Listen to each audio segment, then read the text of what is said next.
Ilang sandali pa, tinawag na ni Kuya si Yasi para sa kanyang reward na may kinalaman sa kanyang pinakamamahal na daddy.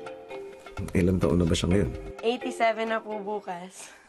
Paano kayo nagse-celebrate ng birthday niya? Gusto niya lang po lagi parang, sabi niya, oh, never mind. It's just me getting old, ganyan. Nireregaluhan mo ba siya tuwing birthday niya? Opo. Simple lang din po gusto niya. Mahilig po siya sa hats. Everyday po siya nag-hat kasi po meron siyang, meron po siyang skin cancer.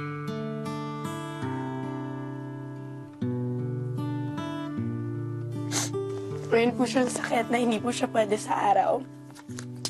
So, everyday po, naka-hat po siya. Bukas, bibigyan kita ng pagkakataon na mabati ang iyong ama sa kanyang kaarawan. Thanks, Gusto ko Kuya. ay paghandaan mo ito ng mabuti. Guys, yung gift ko, could you, birthday kasi ni Daddy bukas. Look for, pwede ko siya batiin. Batiin natin. Kinabukasan, isang masayang wake-up call ang gumising sa housemates.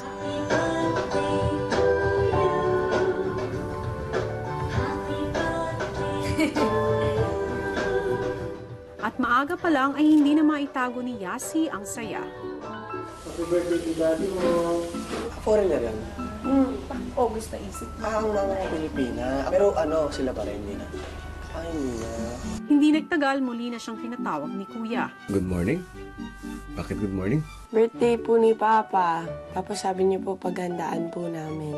Napag-isipan niyo na ba? Anong gagawin niyo? Nakakanta po kami ng Grow Old With You. Bilang kaarawan ng iyong ama, papayagan ko kayo na gumawa ng isang handa para mag-celebrate. Yay! Ano-anong mga gusto mo bang ihanda para sa iyong ama? Spaghetti po, pampahaba po ng buhay. Nais ko ay ikaw ang magluto. Ah, Maliban sa spaghetti, meron pa bang iba? cake! Cake po, birthday cake.